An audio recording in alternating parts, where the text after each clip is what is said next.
நிகிதான்றவங்க வந்து எனக்கு 21 ஆண்டுகளுக்கு முன்னாலேருந்து எனக்கு தெரியும். அவங்க வந்து ஒரு குடும்பமே ஒரு சீட்டிங் குடும்பம்.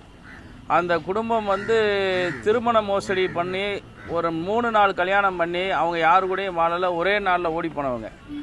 ஓடி போனாலும் அவங்க என்ன செய்வாங்கன்னா வரதட்சணை கேஸ் குடும்பம் கொடுப்பாங்க. கொடுத்து அந்த வரதட்சணை கேஸை கொடுத்து அந்த குடும்பத்தையே அல்லோலம் பண்ணியிருப்பாங்க. இதே சித்திரவதையெல்லாம் 21 ஆண்டுகளுக்கு முன்பாக பல்வேறு புது மாப்பிள்ளைகள்லாம் அனுபவிச்சு அந்த குடும்பத்து மேலெல்லாம் வழக்கு போட்டு அந்த குடும்பத்தவே மிரட்டி மிரட்டி பணம் வாங்குறது தான் அவங்களுடைய வேலை. அதுக்கப்புறம் வேலை வாங்கி தரதா விஷயம்.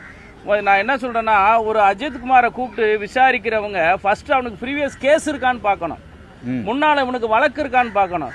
அடிக்கிறதுக்கு முன்னாடி இவன் யார், இவனோட அவனோட ஹிஸ்ட்ரி லிஸ்டெல்லாம் எடுத்து பார்த்துட்டு அந்த பயலுக்கு வந்து எந்த ஒரு பிரச்சனையும் இல்லை, வழக்கு இருந்தால் நீங்கள் இந்த அளவுக்கு கடுமையான நடவடிக்கை எடுத்திருக்கலாம். அவனுக்கு எந்த வழக்குமே இல்லாத ஒரு பையனை கூப்பிட்டு போய் அடித்ததுங்க. சரி, புகார் கொடுத்தவங்க யாருன்னு பார்க்கணும். புகார் கொடுத்தவங்க பல்வேறு குற்றங்களில் ஈடுபட்டவங்க, வேலை வாங்கி தருவதாக மோசடி, திருமண மோசடி, பல்வேறு மோசடியில் ஈடுபட்டவங்க.